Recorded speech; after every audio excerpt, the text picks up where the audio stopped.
Okay, so hey, hi. Hope everyone's doing good. But I thought a new sort of theme.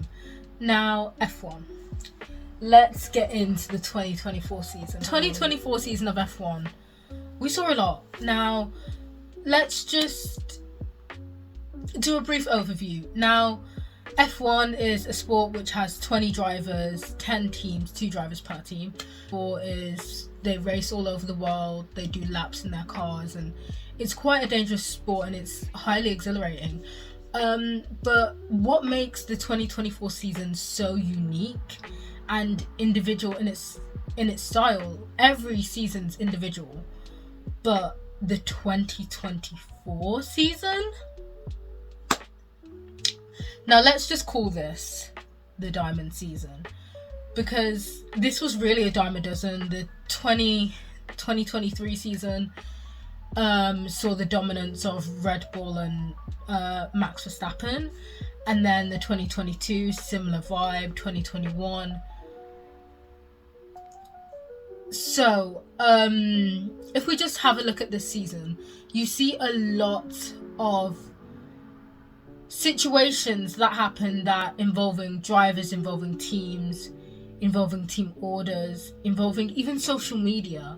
This new generation of F1 is quite unique in and of itself, and what I've found while watching this season is that a few of the heavily upset fans and the teams disregarding for emotions of fans and how letting the rumor mill spread for months caused fans to be upset, fans to be angry, and really caused hate on social media. And social media is a big part of any sport these days, any society, and these F1 drivers are now becoming miniature celebrities while still being an athlete, which is a lot.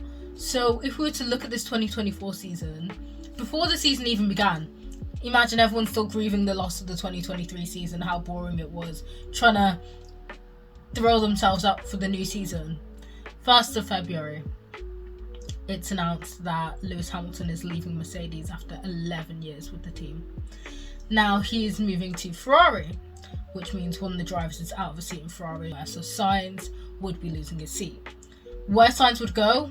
Up for speculation, up in the air, no one knows.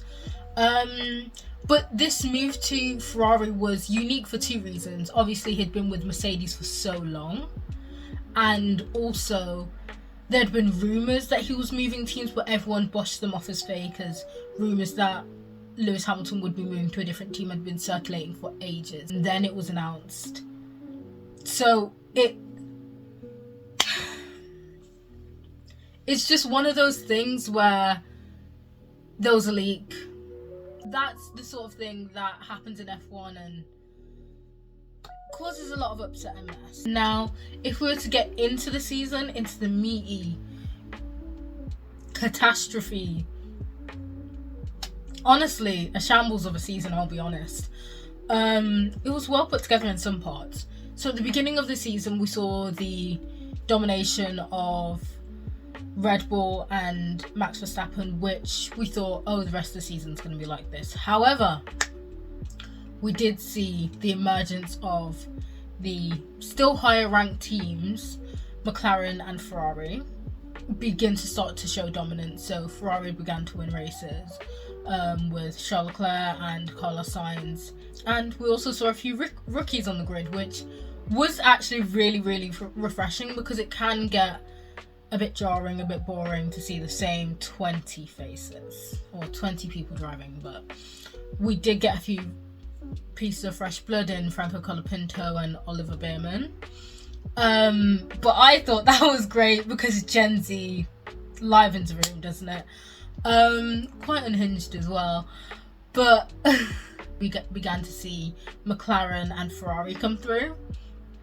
Now, historically, Ferrari has always had trouble with their strategies and how they stack drivers, so how they bring drivers in for pit stops. So if a driver were to come in for a pit stop, and then they'll double stack, so they'll do one driver first and then tell the other driver to come in straight away.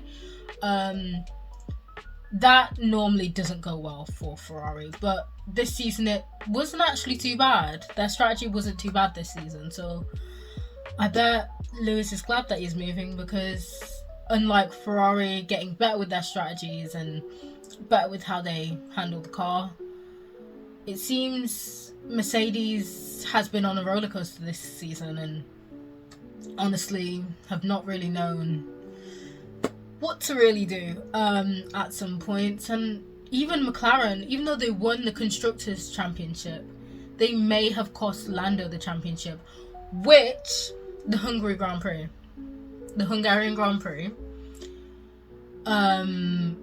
Now this both caused upset weeks, even months after the race happened, and during the race at the time. Now what had happened was Oscar Piastri, who is Lando Norris's teammate, was leading the race. They told Lando to come in. Lando was second. They told Lando to come in to get a fresh set of tyres, and they double stacked. So after Lando came out of the pit, they told Oscar to go into the pit, and obviously Lando came out the pit first, so he's ahead of Oscar. Now when this happened, they sort of said, papaya rules, remember papaya rules. Bear in mind, all the F1 fans that are watching this have never heard this phrase before, and they've sort of, the way that it sounded didn't sound great, and the way that they were phrasing it did not sound ideal at all. And I think they were trying to get the tunnel vision out of Lando's sights of holding on to the position that was Oscar's to begin with, and they sort of told him that he had to give the position back, that remember the meetings, and bear in mind their radio messages can be aired. So hearing these messages, there was uproar, upset, mixed emotion from F1 fans all over Twitter, all over Instagram, in comment sections, because eventually Lando did give the position back. It was their fault. They strategized the wrong way and are making you feel horrible for keeping your position.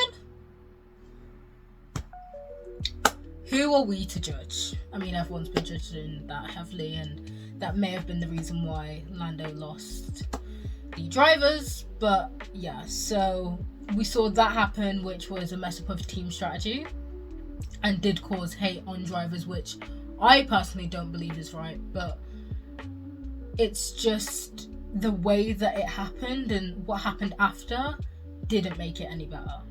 We also did see drivers being replaced mid-season. So we saw contracts being extended, then contracts being cut short. For example, Perez's contract with Red Bull was extended in June, I believe. April, June. And then, after the season had happened, because of how many crashes, mess he'd gotten into, everyone was like, he's going to get his seat taken away from him. But then we get the news that his contract had been extended. And then when the season ended, they ended his contract. They said he'll be parting ways with Red Bull, blah, blah, blah, blah, blah. Professional talk for he broke the car too much. But then we also did see a few shocking ones, or not too shocking, but shocking ones. Logan Sargent, for example. His contract ended 8 races, I believe, before the season ended, and the way that they did it, it was kind of like, and he's leaving. Say goodbye to Logan, guys. He's gone. So it was just a bit. And then later in the season, we also see the departure of Daniel Ricciardo. Now, the departure of Daniel Ricciardo was a massive, massive fumble by RB Racing Bulls, which is like a junior. They don't like to refer it as the junior team to Red Bull, but it kind of is. So with the departure of Daniel Ricciardo, they didn't tell anyone until after the race had ended. They didn't tell the fans that the Singapore Grand Prix would be Ricciardo's last race. Danny Rick, the Honey Badger, his last race. And a lot of people found that as disrespectful, found that as a mess on PR strategy front, a mess on fans wanting to see Daniel Ricciardo, wanting to see him in races, seeing him finish the season. There was a handful of races left in the season, and they drop him like that. It just felt like a mockery, to be honest. And some of these strategies and marketing and how they do things honestly feel like a mockery. So, especially with Daniel Ricciardo's departure, apparently, allegedly, he was told basically near the start of this race weekend. The media day's on Wednesday for the race weekend, and obviously the free practice and everything's on Friday. So he got told around the end of the week that on Sunday that would be his last time in an RB racing car. And then allegedly his replacement Liam Lawson got told weeks before. So this caused a lot of anger and upset in the F1 community, because why would you actually do that? It's rude. It's rude and disrespectful, and it just, as F1 fans, it just felt sad. It felt sad. But all the sad and drama and mayhem that happened in the F1 season doesn't distract from all the good that actually happened. That's what I'm saying. It's a diamond season because there was both good and bad. So a few of the good moments is that we got to see fresh blood in F1. We got to see younger drivers come through, because it's really hard to push through the barriers from F2 to F1, especially since the FIA are making things more expensive and harder to obtain the status in F1. But you got to see Oliver Bierman, Franco Colapinto, Liam Lawson. He's been in and out of F1 for a bit because he's a reserve driver and what have you. Kimi Antonelli got to practice in one of the cars when he was 17, turning 18. He's the newest driver for Mercedes. He's the one who replaces Lewis. But you got to see the fresh blood, and that was quite refreshing to just see younger kids living out their dreams instead of, not to say it in a bad way, but these mid-20s, 30s men driving. So you got to see fresh blood come through, and it's just refreshing and honestly exhilarating, because the sport can change in a moment's notice. It really can, and I'm just glad that this season ended on a positive note. It ended okay, so I'm just glad. But I just hope next season it's not too drama filled, but you've got some good content within the races. It's not one team dominating. We've got a mixture like this year. We had several race winners. I hope to see that again this year. But I'm excited to see the next season, and I hope you are too. And if you aren't into F1, I would highly suggest it. I usually call it The Real Housewives because it's great for the drama. But I really hope you enjoyed, and if you're not in F1, you should be. Great time, that's all I'm telling you. But thank you.